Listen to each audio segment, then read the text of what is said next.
Hello, and thank you for joining us. My name is Eric Boyd. I'm Director of Global Demand for Datera, and I appreciate all of you joining us for our webinar, Lifting the Clouds, Storage Challenges in a Containerized Environment. We want to make this as interactive as possible this morning, so all of you who are familiar with webinars, you see the chat window there. Please go ahead and ask questions along the way. We're going to save the question and answer time for the end of the presentation and go ahead and take a look at all of the information that people are trying to gather from this webinar. We appreciate your interest in containerized environment. Our presenter today is Bill Basari. He's our Director of Systems Engineering. With more than 20 years of experience in the storage industry, he's held senior positions with Nimble, with SeaMicro, and Parascale, and has become an expert in containers, container technology, and obviously the software-defined storage platform that is Datera. So we're going to be talking specifically about those challenges in containerized environments, but also how to craft a successful private and public cloud on container environment. And Bill, thank you for joining us this morning. Thank you, Eric. And go ahead and take it away. So I want to thank everyone for taking the time to join us this morning as well. Today we're going to be talking about storage challenges for containerization. Before we get to the storage challenges, we'll discuss some of the advantages of container clouds. We'll talk about the storage challenges. We'll talk about how Dateera specifically addresses these challenges, and we'll also show a demonstration of the DeTerra technology in action with Kubernetes. And at the end, we'll do a Q&A. So please do feel free to ask questions along the way.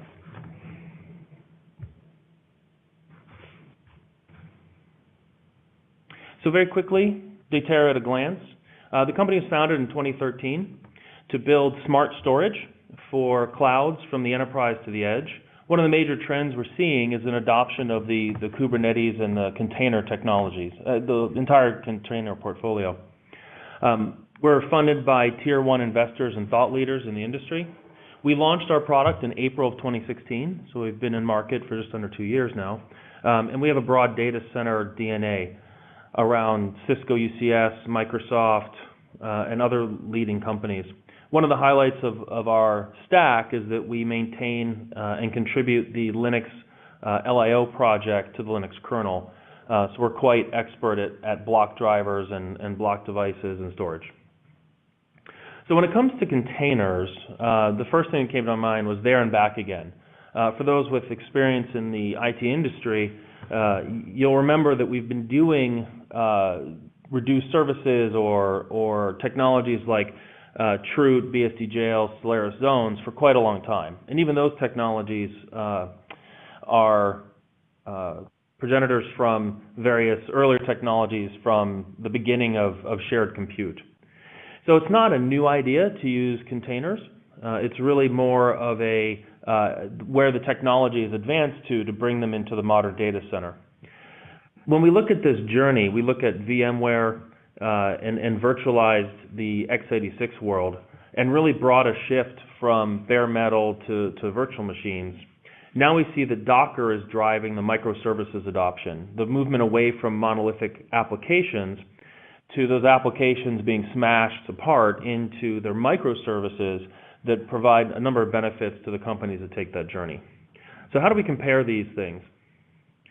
So briefly talking about the difference between containers and virtual machines, a lot of the industry is virtual machine based. There's still a lot of folks on bare metal, and they're all showing up and they're all interested from our perspective in the container world.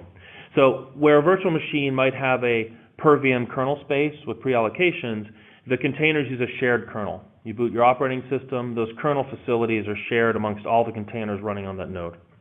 The virtual machine has a per VM memory space. A lot of technology has gone into allowing deduplication of memory pages and whatnot on virtual machines, but you're effectively carving out a segregated memory space. Where in containers, they share that memory space. A container is managing a process that exists within that kernel. Then you look at the network aspects, you look at the storage aspects. One of the big differences with containers versus virtual machines, a virtual machine's kernel is managing its file system, the local file system, whereas in a container space, it uses this technology called an overlay, the overlay file system. So that you can imagine it as an onion skin that you're looking through, that the top layer presents your files.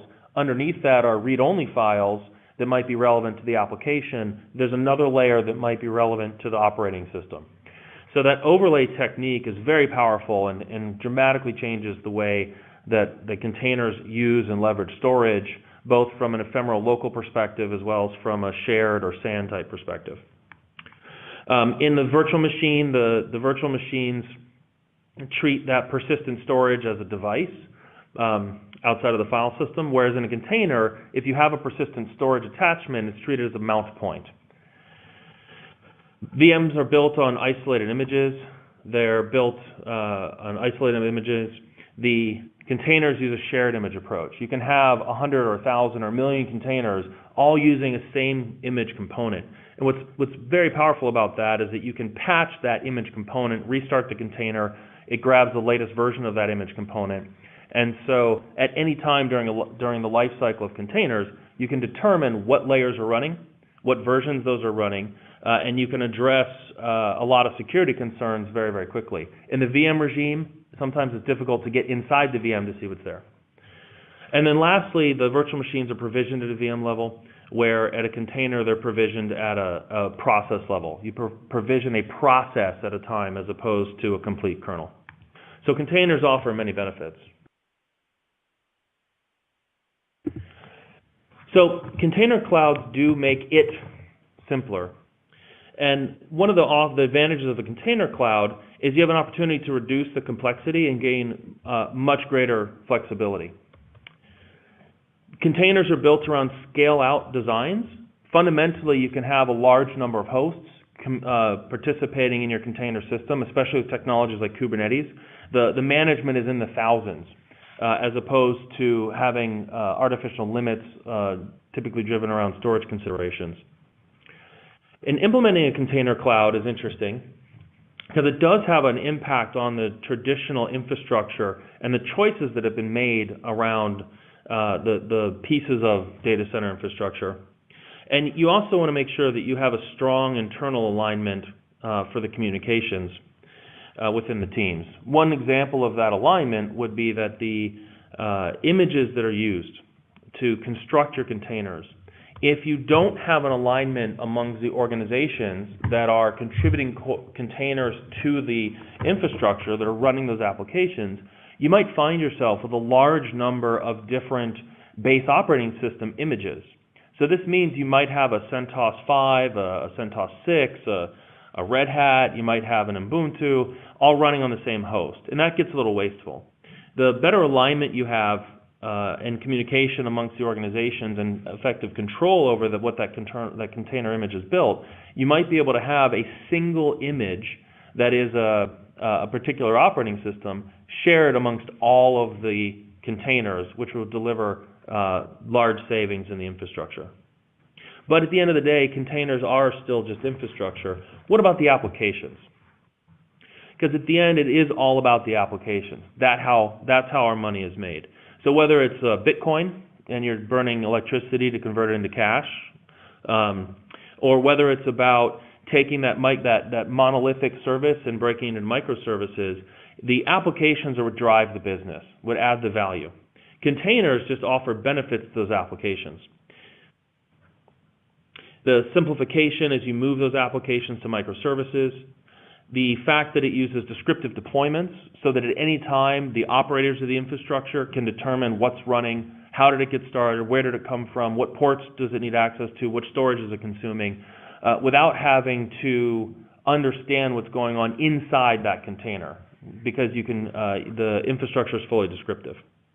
And then using that microservices technique, you can really target the application and how you scale that application to achieve performance and reliability.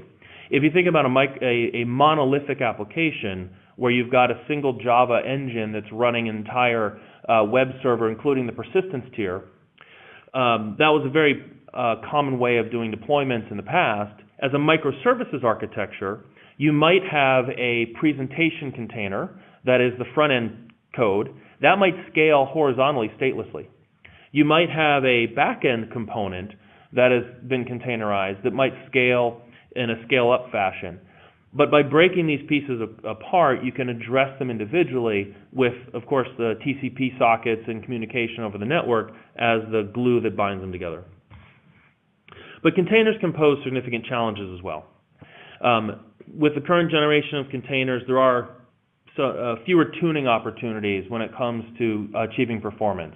And this is simply by the fact that the end result to the application that's running in a container is a file system and not a device. There are more moving parts to manage within the infrastructure. As you add more containers, as you break your monolithic application, what was available from a single IP might take 10 or 100 IPs to achieve. The dev and ops must be aligned in terms of, as I discussed before, if your developers or different groups of developers have different ideas as to what the container technology looks like, you might find yourself having to manage a large number of images. If you can get that alignment with operations and put in some of those controls early and really be mindful of what images are being drawn, it's going to make managing the infrastructure much simpler. And the other significant challenge that containers pose is it will break traditional infrastructure. If you think about your current IPAM, to go in and say we need to manage 100 times more addressing, that's a big lift for a lot of organizations. And that impacts both network, compute, and storage.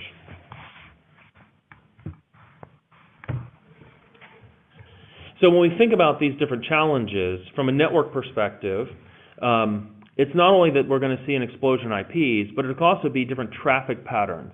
Because I've taken a monolithic application that used to be on a north-south regime, maybe now we see a lot more east-west communication pattern across racks between servers, as opposed from the load balancer into a system and back out type round trips.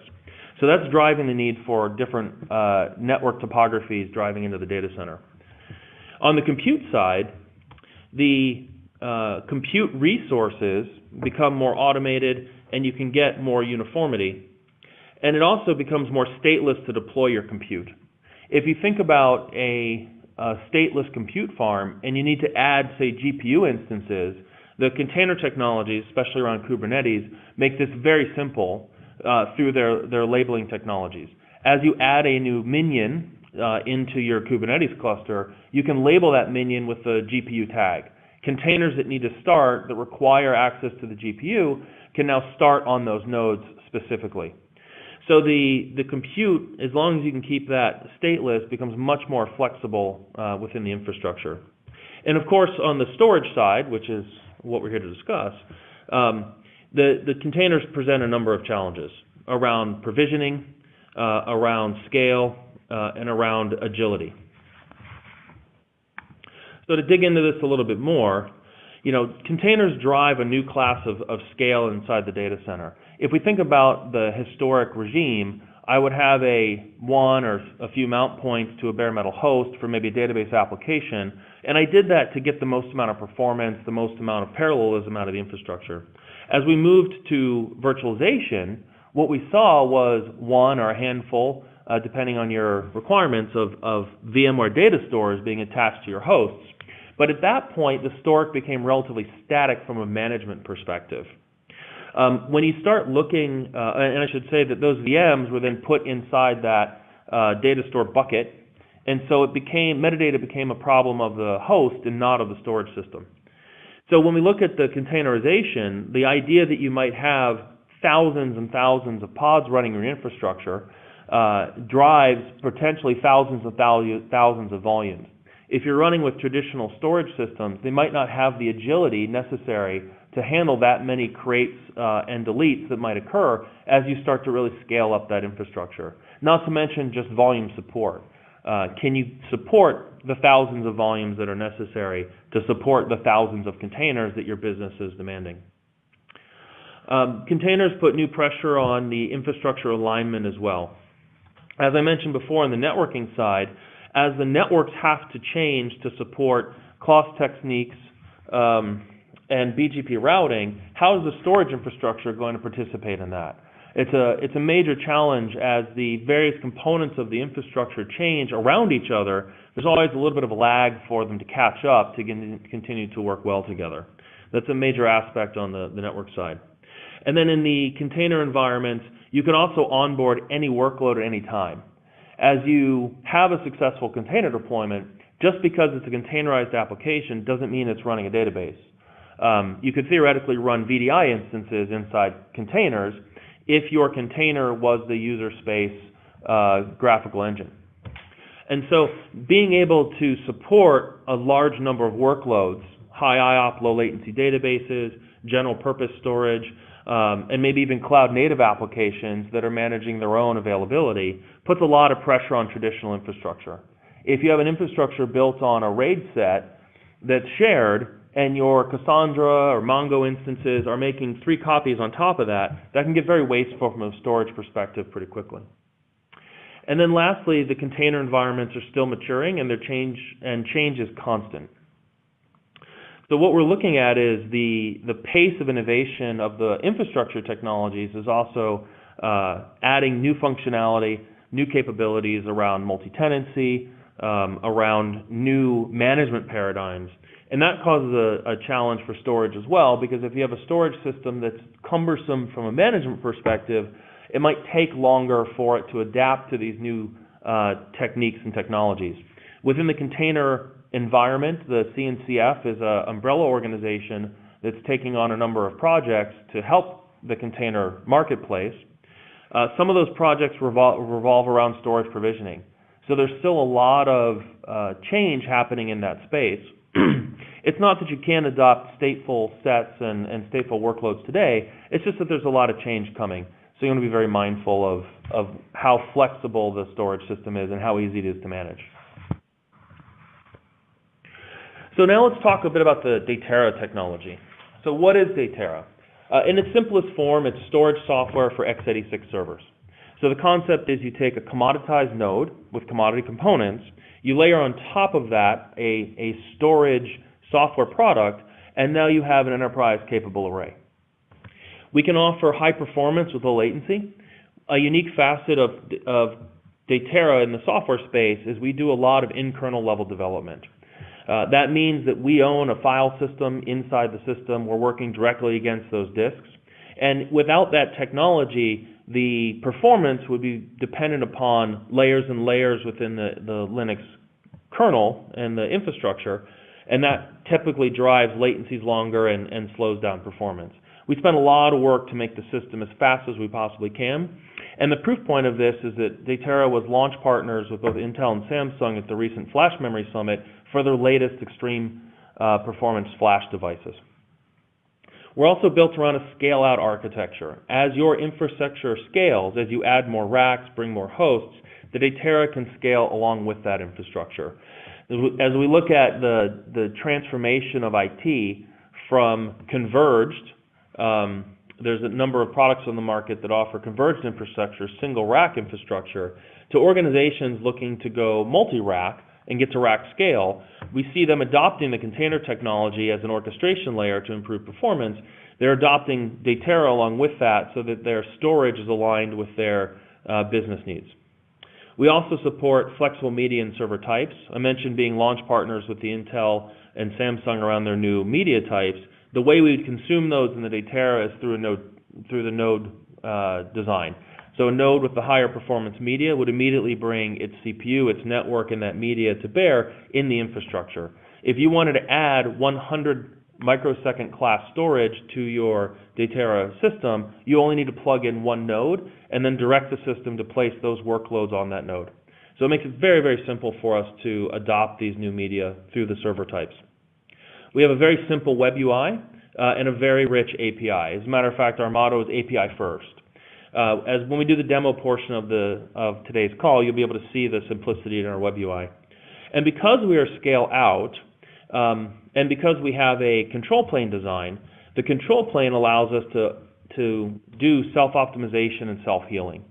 So the control plane is like the brain of the system that manages your various commodity x86 nodes, and that control plane allows us to place workloads, place targets based on performance requirements, capacity balancing. If there's a failure, the control plane can route around that failure and address the infrastructure to make sure that the applications are not impacted. So to dig in a little bit deeper in terms of what Datera is, we've really designed a system that's policy-based, that offers that self-optimization, multi-tenancy. We run on bare metal for efficiency, and we also have an operations portal. When we talk about policy-based, I can't stress enough how important it is to have a policy-based infrastructure. And for this particular discussion, it's extremely relevant because if we look at the way container infrastructure is developing, they're building it, and Google and the other technologies are building it around policy-based infrastructure as well. So we see a very strong alignment. What do I mean by this? So when it comes to building container environments, you use a system of labels to communicate the various levels to each other. A match selector can be used to say, go find this label. And we can use that with our storage class, where from the container environment, you can specify a single entity, like in this case, we'll be showing something called workload 1, which has a number of policies associated with that. And when we get to the demonstration, I'll walk through what this looks like. So basically, by taking all the data services, treating them as policies that get assigned to your applications, it makes the system much more agile, much more flexible. And we'll show that in the demonstration.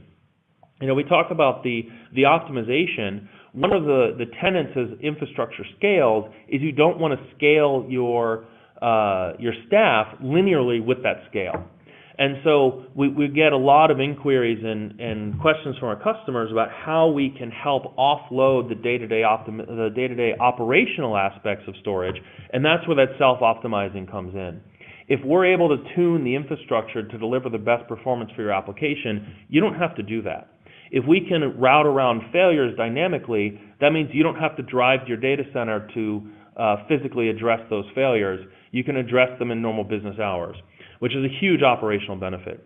When we talk about the multi-tenancy capability and resource isolation, we're talking about the ability to carve up that system and assign to your workloads by department, by orchestrator, the resources that only they need. It also allows us to constrain the performance that an application or a tenant would receive so that you can very carefully meter out your infrastructure.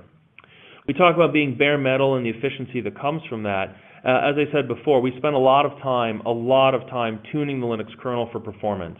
Those changes we give back to the community because we are very open source friendly, but at the same time, it takes a while for those changes to make it through. So we're able to deliver bare metal performance with a software solution because of our maniacal focus on performance and kernel level tuning. And then lastly, the global operations portal gives your organization visibility into what's happening inside the Datera across any deployment across the planet. Very powerful tool for planning purposes as well as for incident resolution. The lower part of this slide deck shows some of our node classifications, reference designs, if you will. The idea of a low latency node built on the ZSSD or Optane technologies, an all-flash node built from a SATA flash or an NVMe flash presentation, and then of course a hybrid node which allows you to gain the performance benefits of flash with the capacity benefits of hard drives. From a Datera perspective, the policy allows us to target those applications to those different node types. It becomes very, very simple to build and expand a Datera, and that next node that you purchase is purchased because it's the node that you need to add. Some of our customers are still purchasing in a traditional way of buying infrastructure up front, but a lot of our customers are using our subscription-based model on a consume-what-you-need basis. So they're running their storage infrastructure effectively as a just-in-time model, where when they need more storage, they call us, we ship them a license, and they have access to more hardware and more capacity. Okay? And I wanted to touch a little bit on the DeTerra architecture. in the way the system is designed and built. So I mentioned earlier that we're built on a scale-out model. So this means that you bring commodity x86 servers, you layer our software from a control plane and a data plane onto those servers, and then they become available to you to use. We've made the decision to incorporate the control plane and data plane within that infrastructure. We manage which servers are participating in the control plane so that you don't have to do this. Some of the other technologies provide you with the different software, and you choose where you run those components. For simplicity's sake, we've created a symmetric model where you deploy our software, configure it, and it becomes available, and we do the management of where these various services are running. So from a services perspective, we talk about being able to do block-level presentations. So this would be via iSCSI or ISER for those interested in RDMA technologies. We also have S3 compatibility available for customers who want to take advantage of our architecture with the object store interface. From a distributed data management perspective, all of the servers that participate in the system provide their network, their CPU, and capacity, and make that available to the system. We keep talking about that policy basis. It's the policy that allocates those things.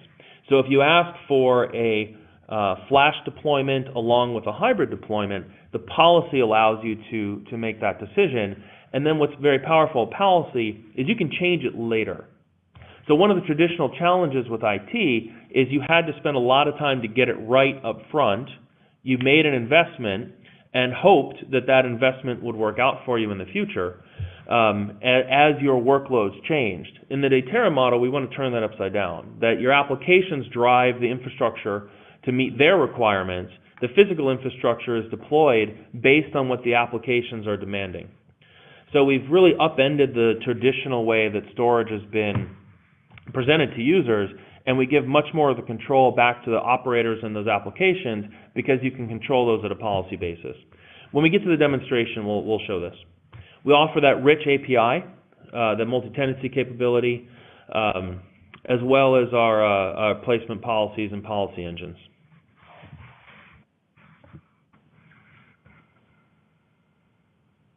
So what we're going to do now is jump over to the demo portion. Give me 1 second here to get that set up.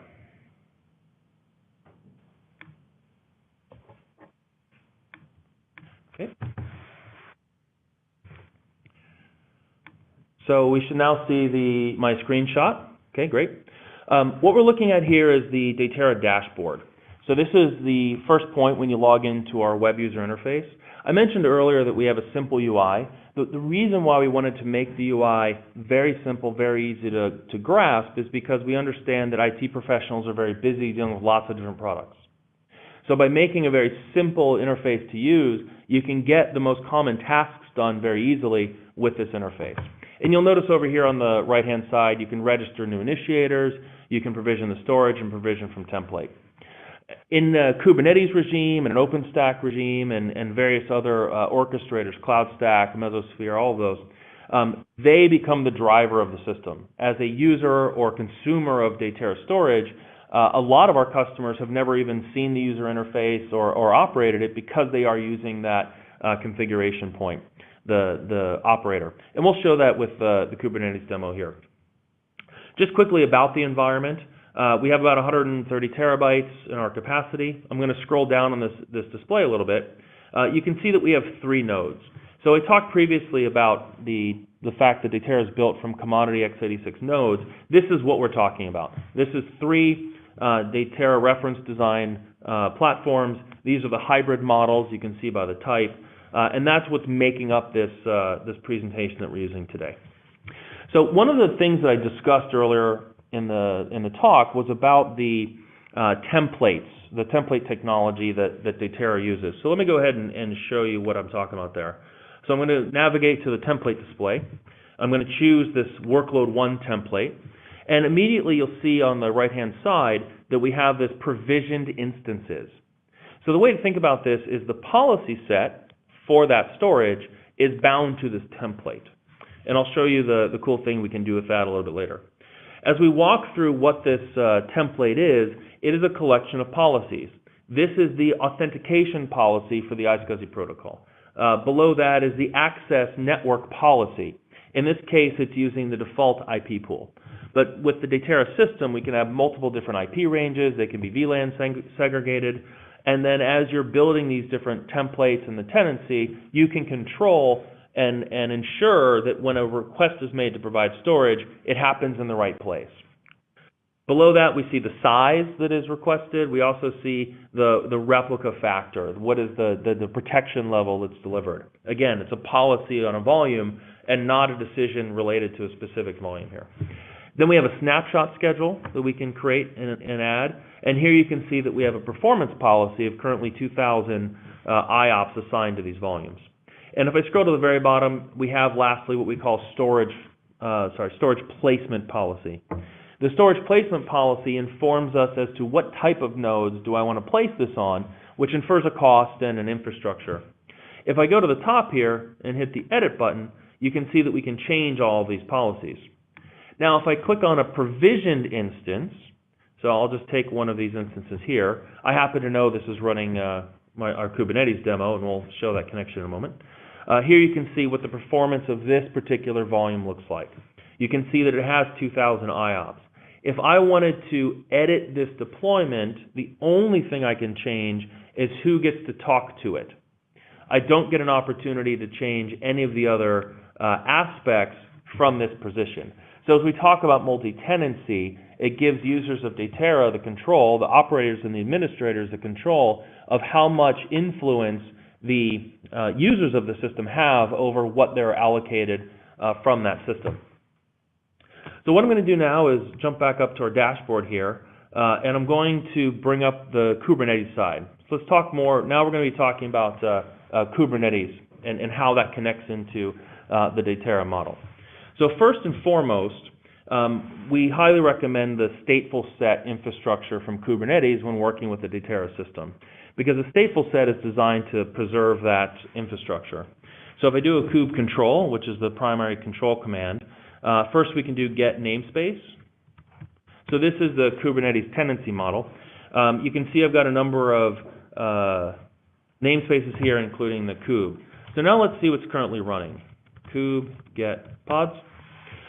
Here we're running about 5 pods in the infrastructure. If I look at my stateful set definition up here at the top, we can see what those pods look like. And we can also get this from the descriptors from Kubernetes as well.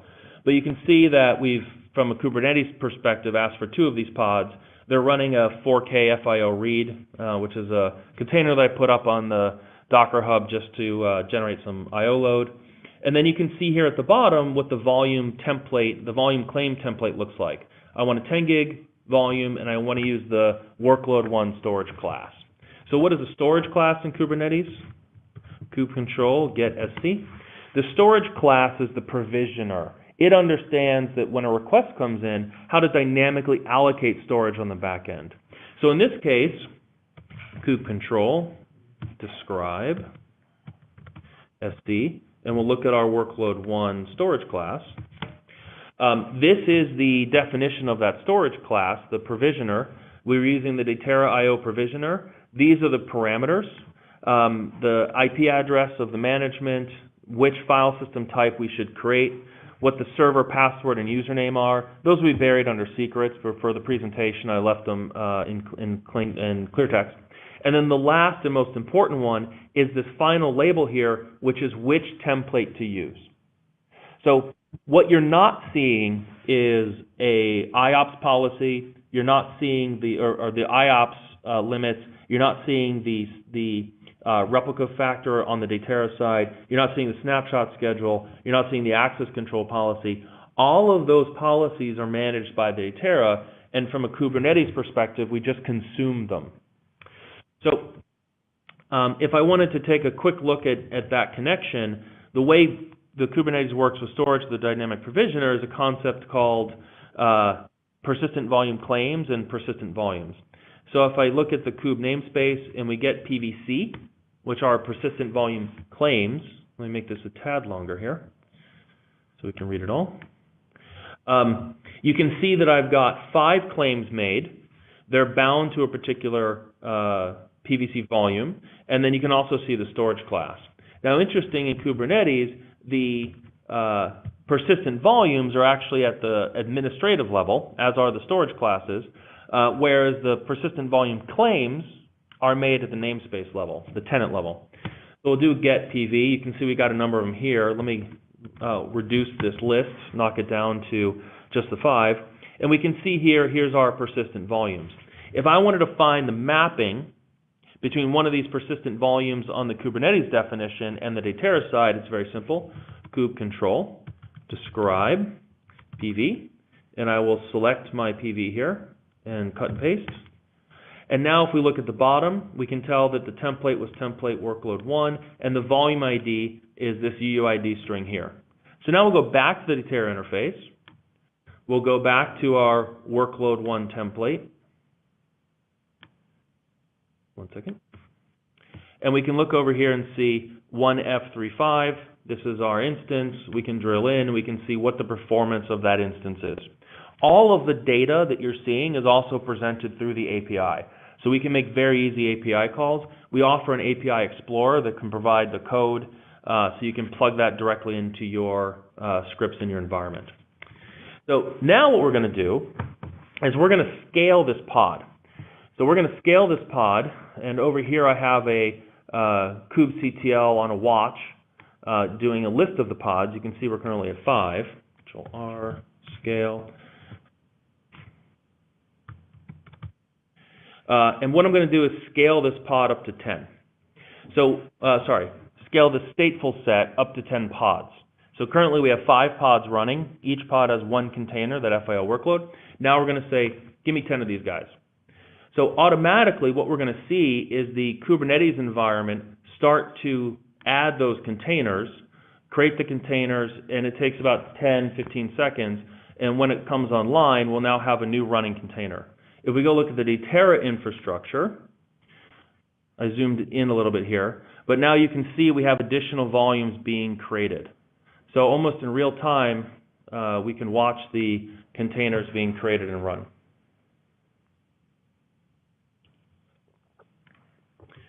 And then we have additional pods here. So let me go back to our dashboard. Just one last aspect of the policy engine here. You'll see that we're running about 17,000 IOPS. Remember, we had an IOP set to 2,000 for each pod. So when we get to our full 10 pods, which we just received, we'll notice that we'll get to about 20,000 IOPS because this workload is being limited.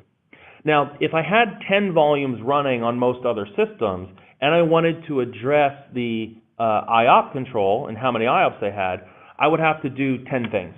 In the Datera, because we are policy driven, I can go to templates, I can go to workload 1, I can go under the storage, and now because I'm at the template level and because I have permission, we can remove this IOP limitation. And I'm going to go ahead and press save, and we'll jump back to the dashboard. And what we're going to see is the operating system fire the workloads unbound, and they're going to consume as much of the system as they can. So we just went from 20,000 IOPS to basically 200,000 IOPS with the click of a button. So the more nodes you have in the environment, the different types of nodes, those policies, you can really control, shape, and manage these different workloads very easily against each other when you use our system. So that concludes the demonstration portion. So we'll go ahead and put up this, the slides again. So in summary, Datera with containers make it much simpler to build clouds. The container clouds offer distinct advantages with the scale-out nature. The implementation of those has a lot of impacts. And understanding and overcoming those challenges is where Datera can really accelerate your container project on-prem. From our making the infrastructure invisible, the software-defined nature of our technology, so it's very easy to onboard new technologies and new server types. The fact that we're policy-driven and can do adaptive live migration, that we have an API first designed, and then we offer role-based multi-tenancy with workload isolation. So that concludes our presentation. Are there any questions from the audience, Eric? Yeah, thank you so much, Bill. We appreciate that very much. Several questions came in throughout asking for a comparison. How is Datera different from other software-defined storage solutions? One person mentioned Ceph specifically. I don't know what other solutions other people might be asking about. If you want to chime in on the chat and let us know specifically what some of these other solutions you're asking for a comparison, but maybe you can just generally tell us what are the big differentiators with Datera. Yeah, so that's a great question. You know, it really comes down to an architecture of the system. What we've seen from an IT perspective over the last 30 years is a gravitation toward a dual controller design. Obviously, there's other systems in the market, but the majority of systems sold are built on a dual controller design. Within the scale-out regime, there's been a lot of effort to take the concepts from those dual controllers and just apply them as you scale servers out horizontally. And that was sort of the first wave. The Dateera architecture is very different. We've built our architecture on the concept of targeted placement. So we can control at a very fine grain where those applications live inside the system. We don't operate them on that pool basis where you've got a large collection of similar nodes. And the reason why we do that is very simple. Technology changes very quickly.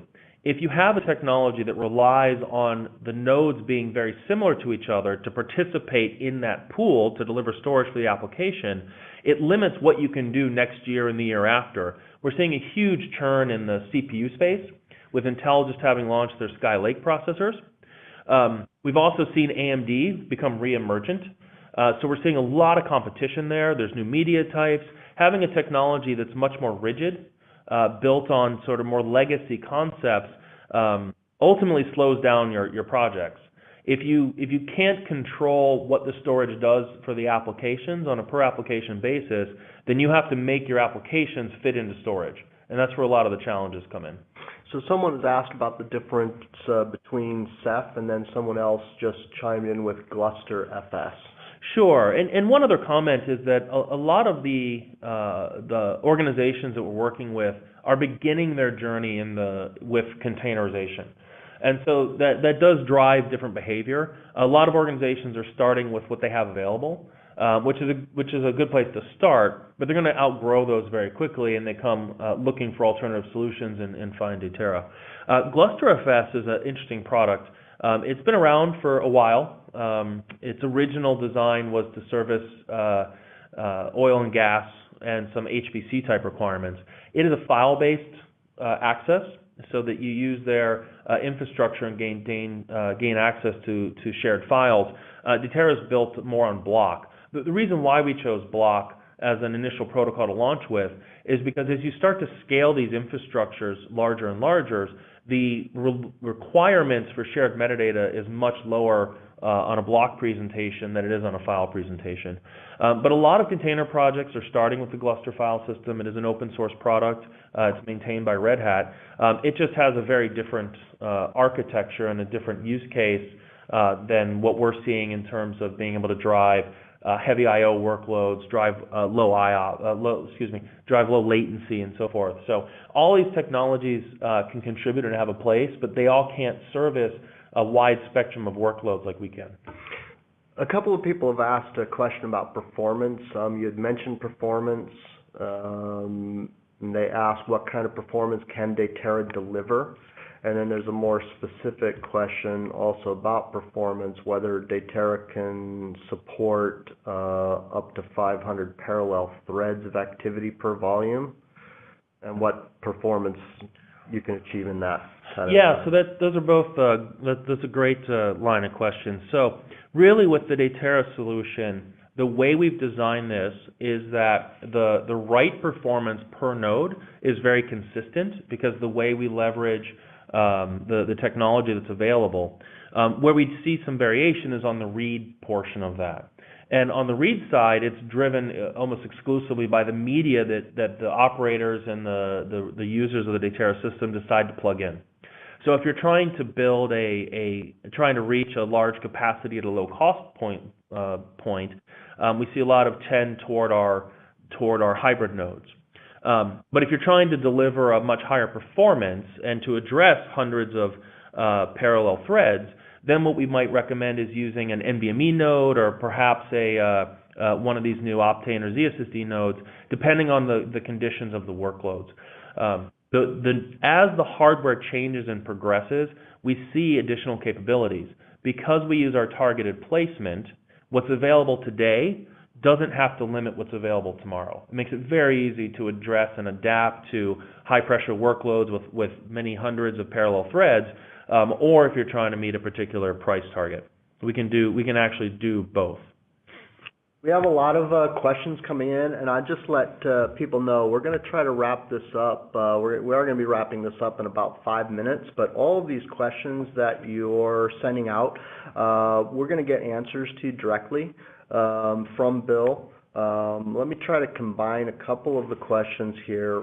One is asking about whether or not this is a container-specific technology, if it also works under VMware, and also asking about support for Kubernetes on top of OpenStack. And maybe you can answer those. Sure. Combination. Yeah, those are, again, great questions. So, one of the trends that we're seeing in the industry right now is a new wave of startups to address the container technology. And I wish them all the best. But one of the complexities that a lot of enterprises are facing is they don't have the luxury of burning the boats, of starting from scratch. They have to maintain their existing infrastructures. So Datera knew this when we built our system. And so one of the facets of a VMware type environment running maybe traditional IT applications from Microsoft or Oracle versus maybe a newer OpenStack environment is where and who decides the level of redundancy and the capabilities. The traditional applications rely on infrastructure for availability and performance. Datera can meet this. We can deliver hundreds of thousands of IOPS from a given node from a performance perspective, and we can deliver reliabilities that exceed that of like RAID 6 technology, even on very, very large drives, because of the nature of our scale-out technology. But we can do that while simultaneously supporting technologies like Cassandra, where they're doing their own replication. So one of the reasons why we get a lot of adoption of the Datera platform is it's not just about being able to solve the hot, shiny new use case, but it's a platform that can address all of the needs in the infrastructure from a bare metal perspective with traditional virtualization around VMware or Hyper-V, all the way through to the latest container and cloud-native applications that put that additional strain on the infrastructure. So support, someone is also asking about Mesosphere, so support for Kubernetes, Mesosphere, OpenStack. Can you just outline how that's covered? Yeah, so as I said before, we have an API first design. Because the API is RESTful API is so rich and so easy to work with, we can create and have created drivers for these environments very, very, very quickly. So what this allows us to do is to support Mesosphere, to support VMware with a VCP plugin, to support Docker volumes, to support CloudStack. Pretty much any orchestrator that we've come across, we have a plugin that can do the management from the semantics of that operator and make that Datera portion invisible. And going one step further, because the API is so rich and easy to use, a lot of our customers are operating it directly. So they have their own orchestration systems as part of their business, and they're plugging Datera into those very, very easily. A couple of quick questions. People are asking about some applications. Can this be used for Microsoft SQL Server? You can absolutely use this with the Microsoft SQL Server. Microsoft SQL Server is one of those sort of traditional database systems, and I don't want to minimize the amount of work Microsoft continues to do on it, but it is built around more traditional paradigms, so it's looking for typically the infrastructure to provide the resiliency, which we can do. It typically is looking for either bare metal deployment, virtualization deployment, I'm sure it can be containerized, and Microsoft's doing a lot of work there. But we have users using them in all three of those facets between bare metal and virtualization. We work very, very well for those type of applications that do require more than a few thousand IOPS. If you need to deliver 20, 30, 40,000 IOPS to a particular application or per volume, the Dateera system can do that with no problem. What is the maximum request per volume? That's an interesting question because it's pretty specific to the infrastructure. It also depends on how we define a request, whether that's like an IOP. Are we looking for just the largest number of IOPS that we can support? And again, that answer is going to be driven by the technology of the server that's providing the media to that application. So that's probably a better question to take offline, and we can discuss it in more depth. But if you need to have, as I said, hundreds of thousands of IOPS from a server, and you want to get it sub-microsecond response times, that would be a certain class of media. If you're trying to be more cost optimized, that would be a different class. So to understand the exact parameters, we can help understand what is the right type of node to use to meet that requirement. I know this question also gets complicated about support for NFS and possibly other file systems, as well as can Dateera integrate with NIS. And then there's also questions about the interoperability with cloud storage services. Yeah, so those are good questions too. So today we're focused on delivering block and delivering object. It's something that I'd like to discuss sort of not in a public forum where we can discuss a little bit more about what's coming in 2018 from a Dateera perspective. So I'm going to actually defer answering that in this forum. Let's just say that it's not a question of if. Think of it more of a question of when. Yeah, and I know also a lot of the customers that we're working with help prioritize what those tasks are.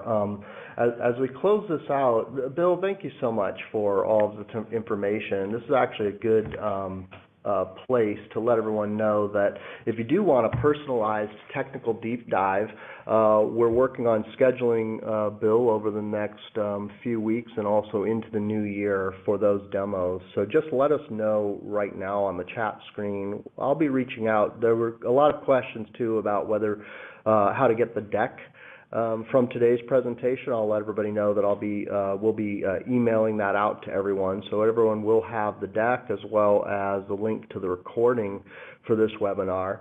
And if you would like to get a deeper technical dive and a personalized demo with Bill or one of our other systems engineers, you can let us know right now in the chat window. And also there's a feedback button at the bottom of the screen as the webinar concludes, and you can let us know there as well. And we'll reach out to you and get you on the schedule for 30 minutes or an hour, whatever depth you want to get into the Dateera solution. I appreciate everyone joining us today, and Bill, thank you once again for all of the great information. Thank you. We will close this out and say have a great day to everyone. Bye-bye.